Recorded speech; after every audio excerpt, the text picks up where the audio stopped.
Frank Miller straightened his blue formal jacket and took a deep breath. The massive doors of the Galactic Council chamber loomed before him, carved from the ancient trees of a dozen worlds. As Earth's chief ambassador, he had walked through these doors hundreds of times during the past 15 years. Today would be different. "Are you ready?" Lisa Grant asked, her voice steady despite the weight of what they were about to do. As deputy ambassador, she had stood by Frank through countless diplomatic battles. "As ready as I'll ever be," Frank replied. "Earth has made its decision." They entered the grand chamber together. The room stretched upward in a perfect dome, with floating platforms arranged in concentric circles. Each platform held representatives from the 217 species that made up the Galactic Council. Humans were seated in the outer ring, far from the ancient races who occupied the central platforms and controlled nearly every vote. Frank and Lisa took their seats as the council speaker, a tall, willowy being named Sorrel, called the session to order. The council moved quickly through its agenda, approving trade restrictions, military limitations, and research regulations that would once again disproportionately affect human worlds. "And now," Sorrel announced, voice echoing through the chamber, "we move to Proposal 347B regarding expansion limitations for developing species." Frank knew what this meant. The proposal would cut human colony rights in half while granting 3 new star systems to the Vendari, who already controlled 37 worlds.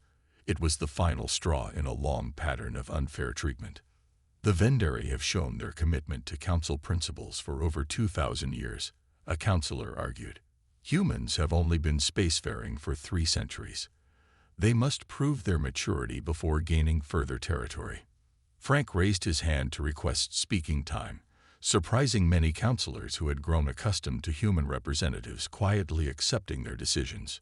"Ambassador Miller of Earth is recognized," Sorrel said with obvious reluctance. "The human delegation requests a brief recess to consult with our government regarding this proposal," Frank said. Whispers spread through the chamber. This was unusual but within protocol. Sorrel granted a 30-minute recess. In the private communication room, Frank and Lisa didn't actually call Earth. The decision had been made weeks ago, contingent on exactly this type of proposal being introduced. They simply waited, reviewing their prepared statements and straightening their uniforms. When the council resumed, Frank again requested speaking time. This time, the chamber grew completely quiet. Something in his posture had changed. "The floor recognizes Ambassador Miller of Earth," Sorrel said. Frank stood tall, his voice clear and unwavering. "After 3 decades of membership in this council, Earth has carefully evaluated the benefits and costs of our participation. We have contributed technological innovations, cultural works, medical breakthroughs, and good faith efforts to abide by council regulations. In return, we have faced restrictive quotas, punitive taxation, military limitations even as our borders are raided, and the consistent dismissal of our concerns." The chamber remained silent as Frank continued. "Therefore, by unanimous vote of Earth's Global Congress, and with the support of all 17 human colony worlds, I am authorized to inform this body that, as of this moment, humanity formally withdraws from the Galactic Council and all associated treaties and agreements." Gasps echoed throughout the chamber. Several counselors rose to their feet in protest. Such a withdrawal had not occurred in over 700 years. Without another word, Frank gave a short nod to Lisa. They began methodically packing their data tablets and ceremonial items that had sat on their platform for decades. The silence in the chamber deepened as the reality sank in. "This is highly irregular," Sorrel finally sputtered. "There are procedures, transition periods. All legal requirements for withdrawal were detailed in our formal notice, which has been transmitted to council archives," Lisa replied calmly. The human delegation formed a line, with Frank and Lisa at the front. Without looking back, they walked steadily toward the exit. Their footsteps echoed in the stunned silence. As the massive doors closed behind them, Frank allowed himself a small smile. And now, he said quietly, we see how long it takes them to realize what this actually means. In the council chamber, the silence lasted exactly 8 more seconds before complete chaos erupted. The Grand Council chamber erupted into shouting the moment the human delegation left. 216 alien species all tried to speak at once. Some stood on their platforms, waving multiple limbs in anger. Others huddled in small groups, whispering urgently to allies. Order. I will have order. Xorl shouted, striking the ancient ceremonial bell. The ringing sound eventually quieted the room. We will address this situation with the dignity befitting the Galactic Council. That dignity lasted approximately 5 minutes. The humans must be stopped immediately. Councillor Jurak of the Vendari Confederation rose to his full height of nearly 8 feet. His scaled skin flushed deep crimson with anger. They cannot simply walk away from council authority. I propose immediate military action to contain the human threat. Several species voiced their agreement, but others looked uncertain. And what threat would that be, exactly? Asked the representative from the Troll Collective, a species known for their logical thinking. They merely left a political organization. Don't be naive, Jurak hissed. Humans have been building ships and weapons for decades. Our intelligence reports suggest they have capabilities beyond what they have revealed. On the other side of the council station, in a small meeting room, the Galactic Economy Minister was briefing a group of financial advisors. The blue-skinned minister projected a series of charts onto the wall. Each chart showed a sharp downward line. This is our projection for the next 30 standard days, the minister explained. Human goods and services make up 17% of galactic trade. Their withdrawal will trigger market crashes across 43 sectors. One advisor raised a trembling hand. But surely we can replace human products. The minister laughed bitterly. With what? Humans supply 90% of translation algorithms used in the galaxy. They run 37% of medical research. Their ships carry 40% of interstellar cargo. And now all of that is gone. Meanwhile, aboard the U.S. Horizon, the diplomatic vessel that had brought the human delegation to the council station, Frank and Lisa were reviewing urgent messages flooding their communication system. 23 different council species have requested private talks in the last hour, Lisa said, scrolling through the list. And 5 more just came in. Frank nodded, unsurprised. They're starting to realize what our withdrawal actually means. Which ones are the most interesting? The Balorians want to discuss continuing their medical treatments. The Jarkan Republic is worried about their defense agreement with us. And the Krell Assembly needs to secure their food shipments, Lisa reported. Start with the Krell, Frank decided. Their world can't feed itself without our agriculture exports. They'll be the most desperate to make a deal. Lisa paused her work and looked at Frank. Do you think the council will try to force us back? They'll consider it, Frank said. Some warmonger like Jurak is probably calling for military action right now. But the smarter ones know that would be suicide. Because of our defense grid. Frank shook his head. That's only part of it. What they don't know yet is that we've been preparing for this day for years. We have supply chains, defense packs, and trading partners completely outside council authority. Back in the council chamber, an intelligence officer was delivering alarming news to the Emergency Response Committee. Humans have been secretly meeting with non-council worlds for at least 3 standard years, the officer reported. We've detected unusual ship movements around the Rixin homeworld and the Palavian system. High Councillor Vreen, the oldest and most respected member of the council, looked troubled. Those are worlds we deemed too primitive for council membership. Yes, Councillor, the intelligence officer confirmed. And now it appears humans have been quietly trading with them, possibly even arming them. Vreen's 4 eyes blinked slowly in sequence, a sign of deep concern. So the humans haven't just walked away. They'd been building a shadow network all this time. Across the station, species that had looked down on humans for centuries were beginning to realize a terrible truth. They had gravely underestimated humanity. and now they would pay the price for that mistake. On the third day after the human withdrawal, the Council's Intelligence Division called an emergency meeting. General Krex, the military advisor to the Council, stood before a room of nervous officials from various species. His tough, leathery skin showed deep stress lines as he activated the main display. "What you are about to see was recorded by a long-range scout ship near the Rixon system," he announced. The display showed several sleek ships in orbit around a blue-green planet. The ships were clearly of human design, but they flew alongside smaller vessels of obviously different origin. As the officials watched, one human ship docked with a Rixon vessel. Figures in spacesuits moved between them, carrying large containers. "Humans have been training and equipping the Rixon military for at least 2 standard years," General Krex said. "We have similar evidence from the Palavian system, the Krell territories, and 4 other worlds outside Council authority." A counselor from a small avian species chirped in alarm. "But the Rixon are primitive. They barely achieved spaceflight 50 years ago." "Not anymore," General Krex replied grimly. "With human help, they now have a fleet of 30 combat-ready vessels. Not large by our standards, but enough to defend their system." In another part of the galaxy, far from the Council's central worlds, Ambassador Jack Howard of Earth's secondary diplomatic team sat at a large round table. Representatives from 12 non-Council worlds faced him, their varied body types requiring different seating arrangements. Some floated in anti-gravity tanks, others perched on specialized platforms, while a few sat in conventional chairs. "The Independent Systems Alliance is not meant to replace the Galactic Council," Jack explained, his voice calm and measured.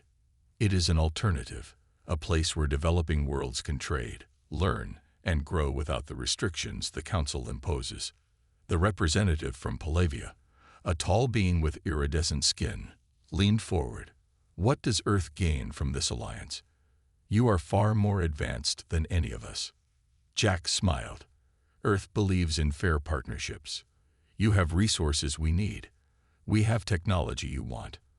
But more importantly, together we represent enough worlds to challenge the Council's monopoly on galactic governance." Back at the Council headquarters, a special economic committee was reviewing the latest data. The numbers were worse than they had initially predicted. Human-operated shipping companies have changed their routes, a financial analyst reported. They're prioritizing deliveries to non-Council worlds. Major Council planets are seeing shipment delays of up to 60 days. The committee chair, a bulky being with 6 arms, each holding a different data pad, looked alarmed. "What about the core worlds? Surely they wouldn't dare disrupt supplies to our homeworlds." The analyst hesitated before answering. "Food shipments to Vendari Prime are already down 40%. Their population of 22 billion relies on imports for 60% of their food supply." On Earth, in the Global Congress building in Geneva, President Laura Wilson met with her cabinet. The room was filled with holographic displays showing data streams from across the galaxy. "How are our people doing?" she asked the Secretary of Colonial Affairs. "All human colonies are secure," he reported. "We've increased defense fleets around our outer worlds as a precaution, but there's been no military response from the Council yet." Laura nodded. "And the economic transition?" The economy minister looked pleased. "Better than expected. Our new trading partners are eager to work with us. We're already redirecting supply chains away from Council dependence. The temporary shortages should resolve within 3 months." "And our special projects?" Laura asked quietly. The Defense Secretary spoke up. "Shield upgrades are complete on 80% of our fleet. The new weapon systems are fully operational. If the Council decides to use force, they'll find we're not the easy target they might expect." Far away, on the border between human space and Council territory, a small scout ship belonging to the Vendari military approached a human outpost. The Vendari captain planned to test human defenses to see if they were as strong as intelligence suggested. He ordered his crew to power up sensors to maximum range.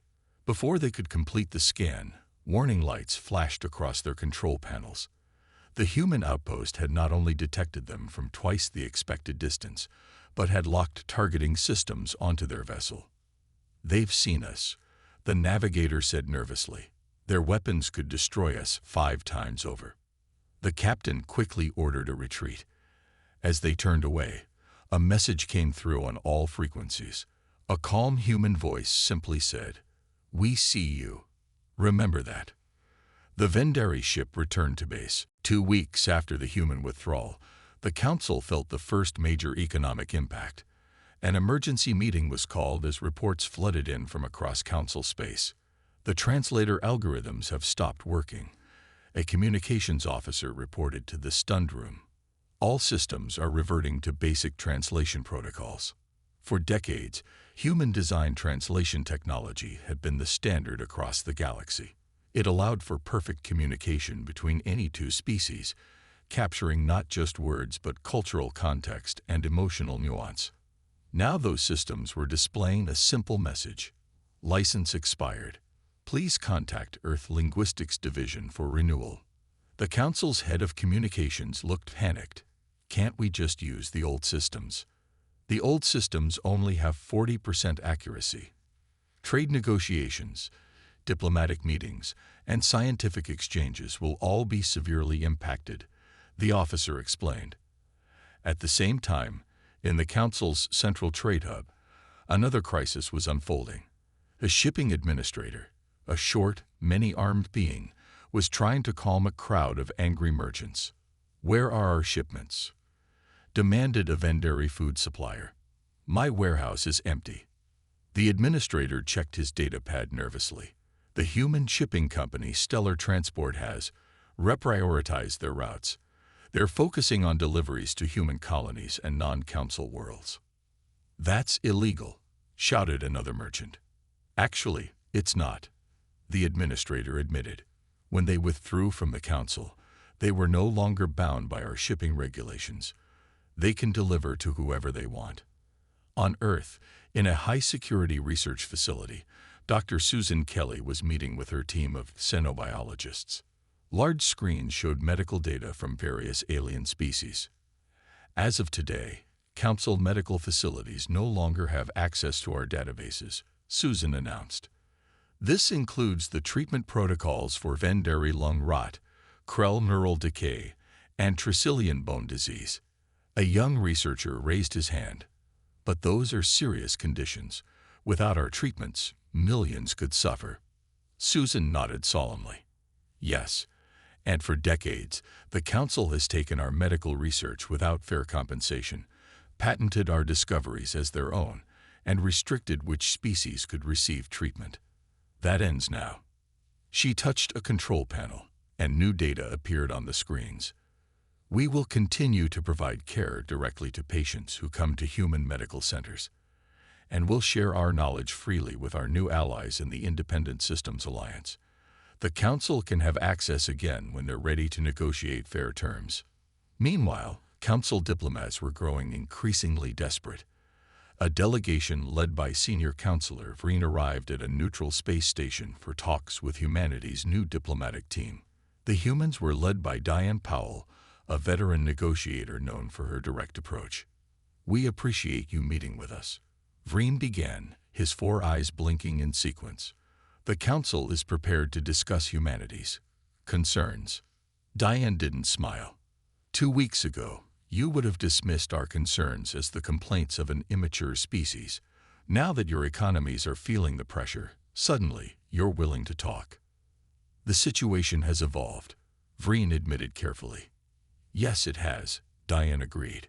She activated a holographic display showing a document. "These are our terms for re-engagement with Council species." Vreen read the document, his eyes widening. "This is outrageous. You're demanding an equal vote in the Council, access to restricted technologies, reduction of the influence hierarchy."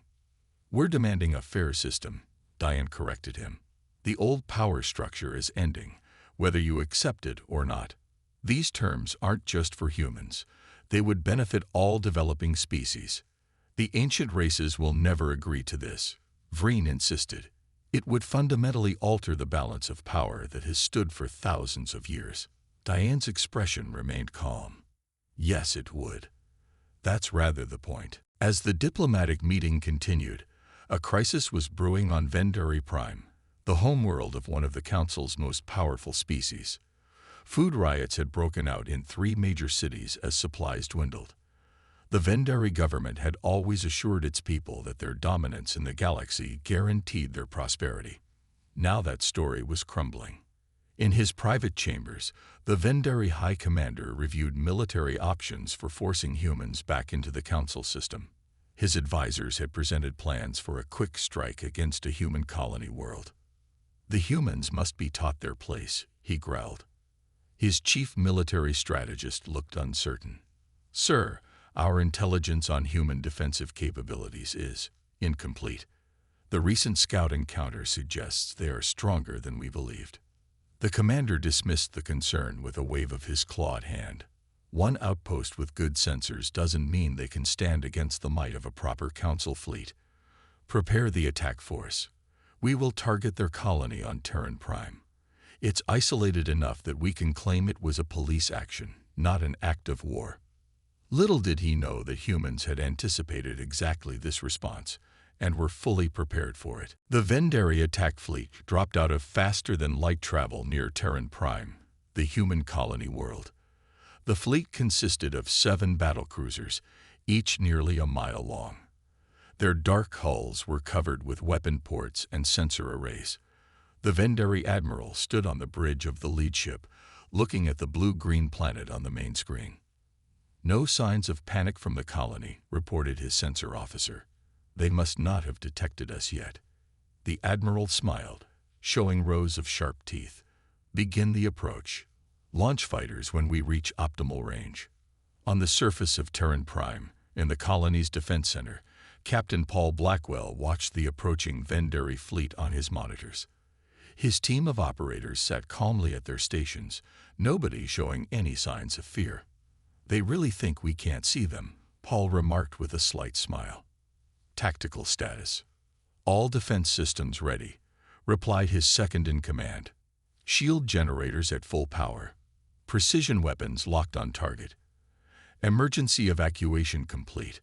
All civilians are in the underground shelters. Paul nodded. Let them get closer. We want them fully committed. The Vendari fleet moved steadily toward the planet, their sensors still showing no defensive response from the human colony. When they reached attack range, the admiral gave the order. Launch fighters. Target their main city and government buildings. 100 fighter craft poured out of the Vendari ships, streaking toward the planet.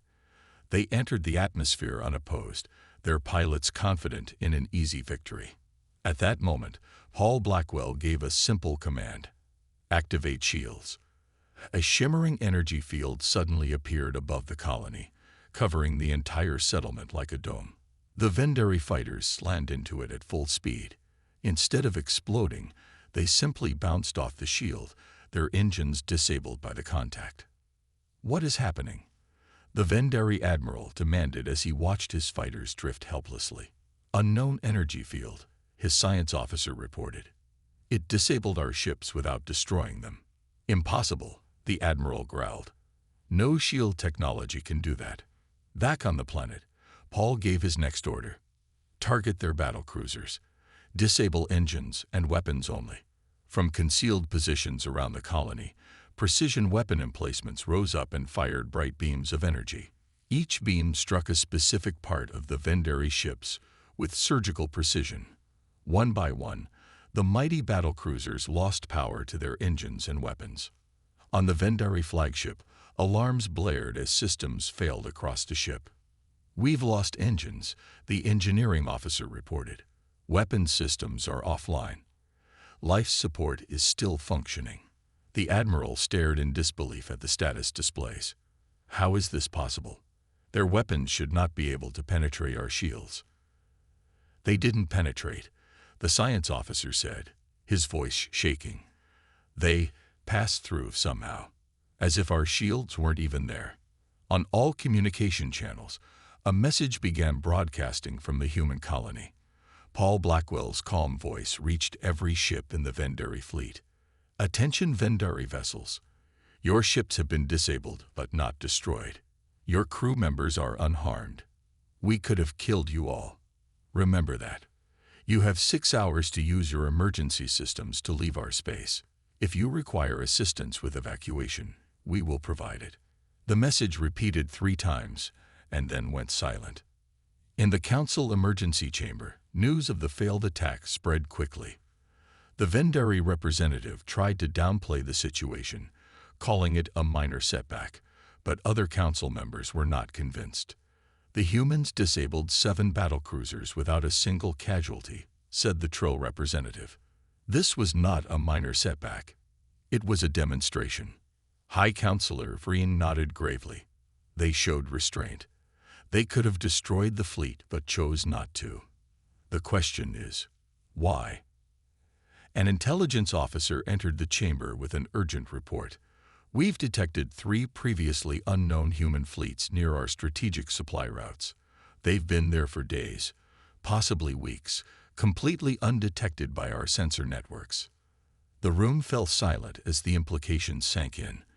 The humans could have attacked key council positions at any time. Yet they had not. On Earth, President Laura Wilson received the report of the Vendari attack and the successful defense. Captain Blackwell handled it perfectly, the defense secretary said. The Vendari fleet is limping home now, thoroughly humiliated, but with no casualties. Laura nodded approvingly. Good. We don't want to kill anyone if we can avoid it. This was never about revenge or domination. Do you think they'll try again? Asked her advisor. Head of Council Security Draxus stared at the reports piling up on his desk. For 3 decades, he had prided himself on running the most effective intelligence network in the galaxy. Now his career was crumbling before his eyes. These can't all be accurate, he muttered to his assistant, a slim being with 4 arms and large eyes. I'm afraid they are, sir, the assistant replied. We've confirmed each report through multiple sources. The reports detailed thousands of security breaches across Council space, surveillance systems with previously unknown blind spots, security protocols with strange exceptions, monitoring stations that failed to detect human ships. The pattern was clear and deeply disturbing. Council intelligence had been compromised for years.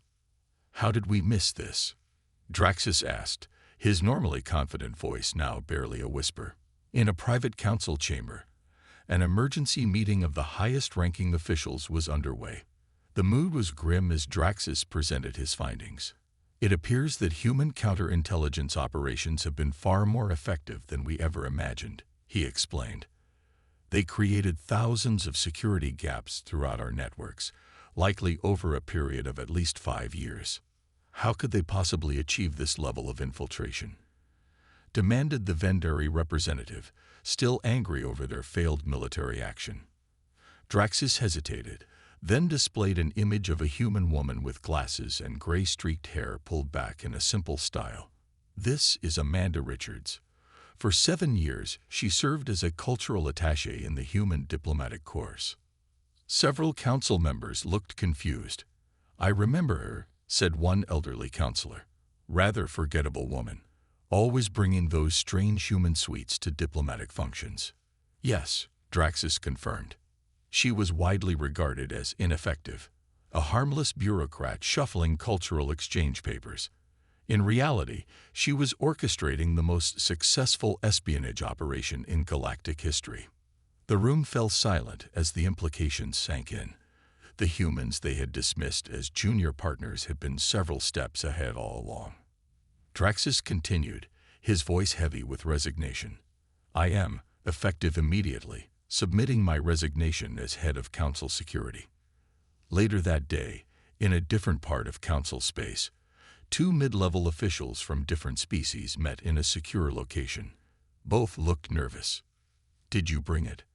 Asked the first, a reptilian being with mottled skin. The second, a furry creature with 6 limbs, nodded and passed over a data crystal. All the information I could gather about my government's contingency plans. The humans will want to know. "They'll pay well," assured the first. "My contact says they're especially interested in fleet deployments near the border regions." The scene was playing out across council space, officials and citizens choosing sides, some out of fear, others out of opportunity, and a few out of genuine belief that humans offered a better vision for the galaxy.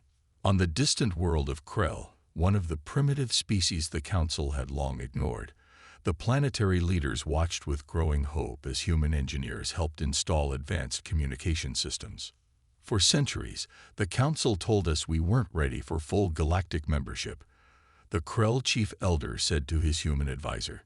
"Yet in 3 months, you've helped us advance our technology more than we had in 50 years. The human advisor, a young woman named Beth Carter, smiled. "The Council's membership requirements were designed to keep you dependent, not help you advance. In the Independent Systems Alliance, all members stand as equals." Back in the Council headquarters, the intelligence crisis was spreading. Major leaders were now openly accusing each other of human collaboration. "The Trill must have helped them," shouted the Vendari representative. "How else could humans have known so much about our fleet movements?" The Trill delegate rose in anger. "And who leaked the security codes for the central database? The access logs show Vendari credentials."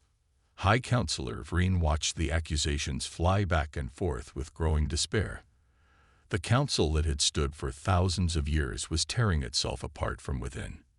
His aide leaned close. "Sir, we've just received word.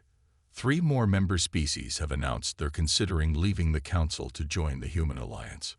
Vreen closed his eyes briefly. "Which ones?" "The Balorians, the Jarkan Republic, and the Krell Assembly." Vreen wasn't surprised. All 3 had been heavily dependent on human trade. What did surprise him was how quickly the once mighty council was unraveling. On a small monitoring station at the edge of what was once council space, 2 junior officers watched their sensors with growing wonder. Head of Council Security Draxus stared at the reports piling up on his desk. For 3 decades, he had prided himself on running the most effective intelligence network in the galaxy. Now his career was crumbling before his eyes. "These can't all be accurate," he muttered to his assistant, a slim being with 4 arms and large eyes. "I'm afraid they are, sir," the assistant replied. "We've confirmed each report through multiple sources." The reports detailed thousands of security breaches across council space, surveillance systems with previously unknown blind spots, security protocols with strange exceptions, monitoring stations that failed to detect human ships. The pattern was clear and deeply disturbing. Council intelligence had been compromised for years. "How did we miss this?" Draxus asked, his normally confident voice now barely a whisper. In a private council chamber, an emergency meeting of the highest-ranking officials was underway. The mood was grim as Draxus presented his findings. "It appears that human counterintelligence operations have been far more effective than we ever imagined," he explained. "They created thousands of security gaps throughout our networks, likely over a period of at least 5 years. How could they possibly achieve this level of infiltration?"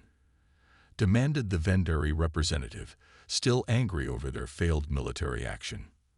Draxus hesitated, then displayed an image of a human woman with glasses and gray-streaked hair pulled back in a simple style.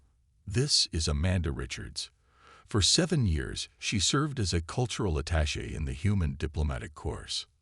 Several council members looked confused.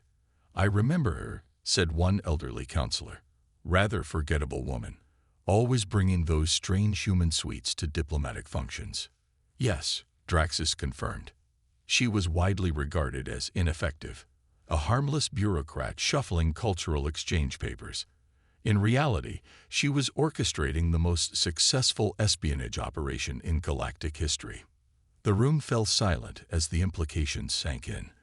The humans they had dismissed as junior partners had been several steps ahead all along.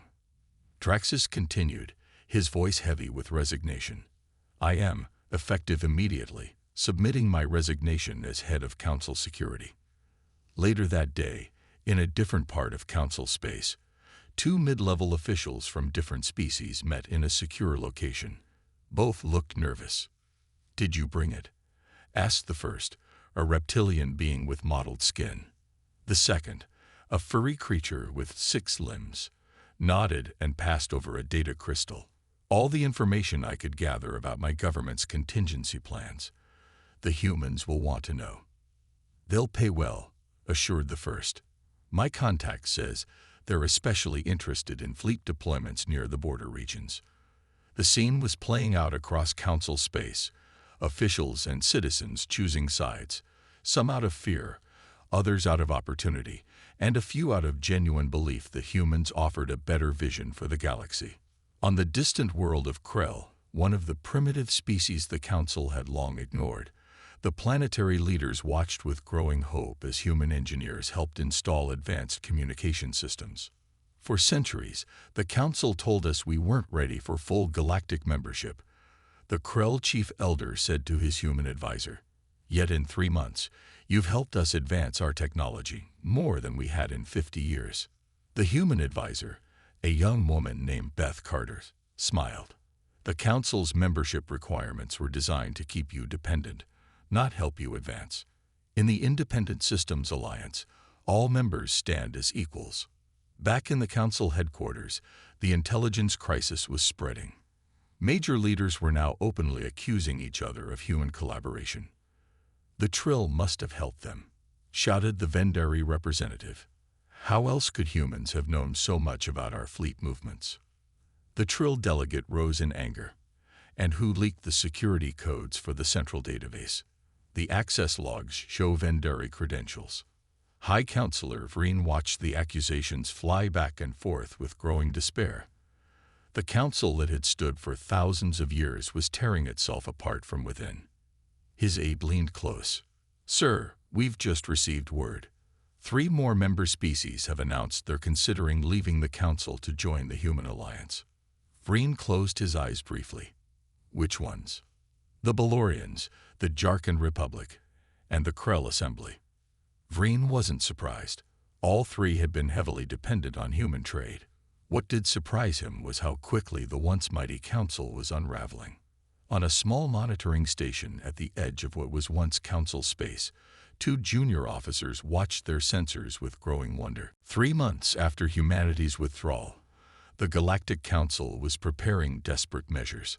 Emergency powers had been granted to a special committee led by hardliners from ancient species. Military fleets were being gathered. Resource rationing had been implemented across council worlds. The goal was clear: force humanity back into the fold, by any means necessary. Then a surprising message arrived from Earth. Humans were offering to talk.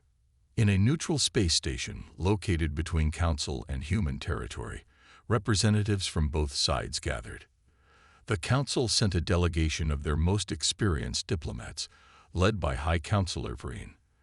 They arrived with detailed demands and a firm belief that humans were finally feeling the pressure. When the doors opened, they were surprised to see only one human enter the meeting chamber.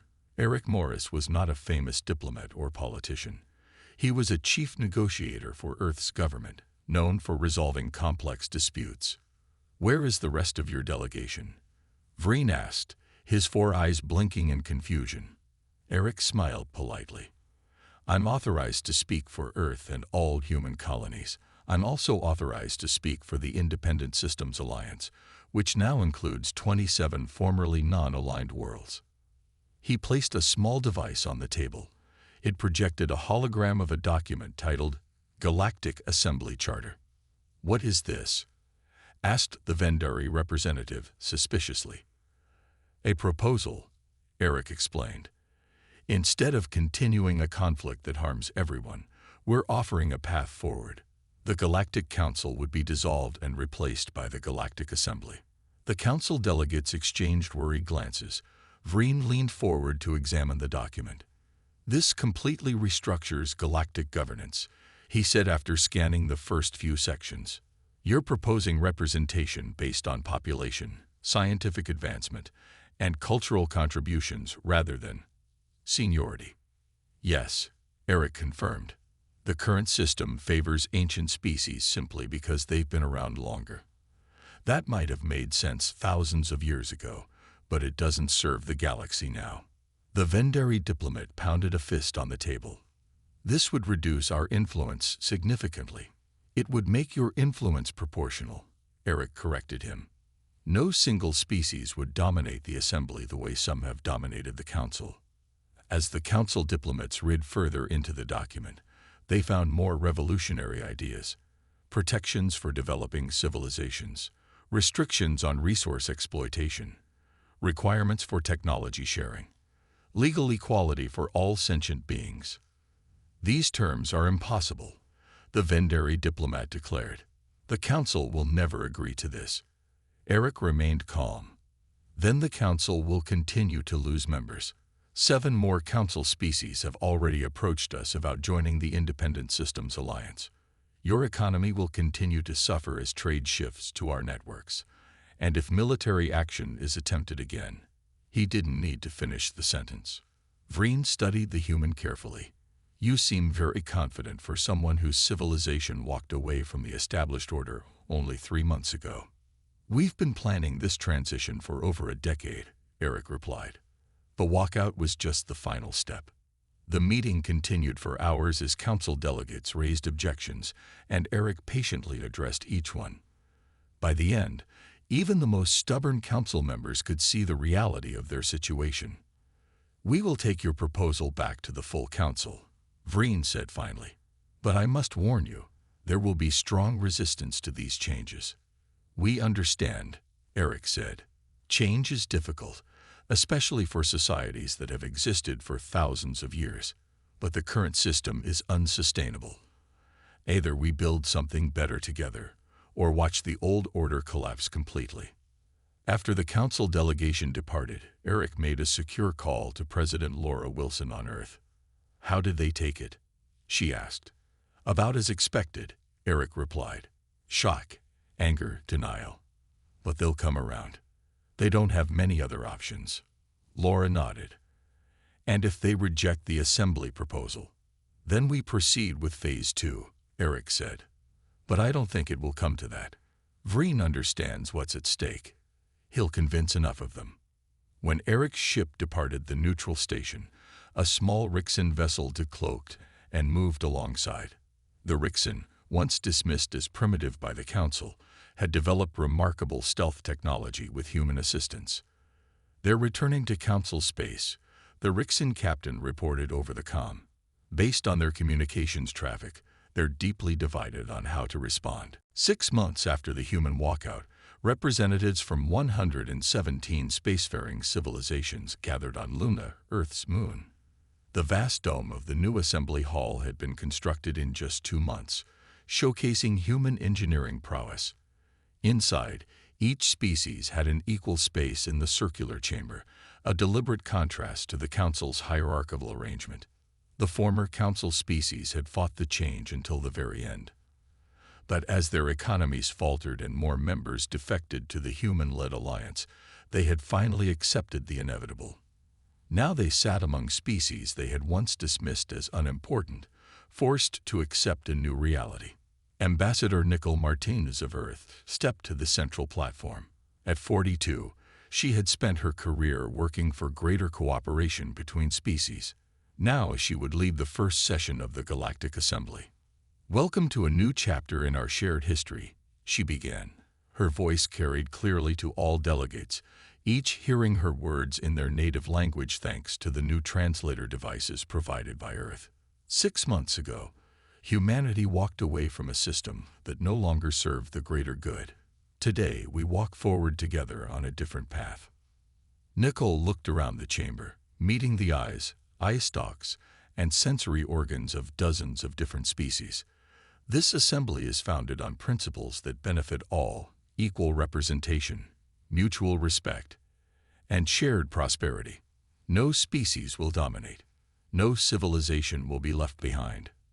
The delegates from former council worlds shifted uncomfortably. The Vendari representative, once arrogant and demanding, now sat quietly. His species had suffered severe food shortages before agreeing to the new terms. The ancient Chloral, who had dismissed humans just months earlier, now watched Nicole with newfound respect. The charter of the Galactic Assembly has been reviewed by all member worlds. Nicole continued. It guarantees the rights of developing civilizations to grow without exploitation. It ensures that scientific discoveries benefit all species. It establishes fair trade practices and prohibits military aggression against member worlds. She gestured to a large display showing the complete charter. If there are no further amendments, we will proceed to ratification. One by one, the representatives signaled their approval.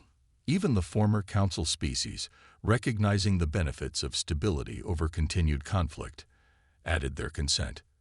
When the final vote was tallied, Nicole smiled. The charter is ratified unanimously. The Galactic Assembly is now officially established. Applause and various sounds of approval filled the chamber.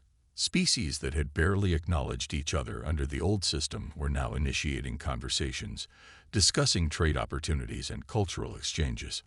As the formal session ended, Nicole joined President Laura Wilson and other human leaders in a private room adjacent to the main chamber.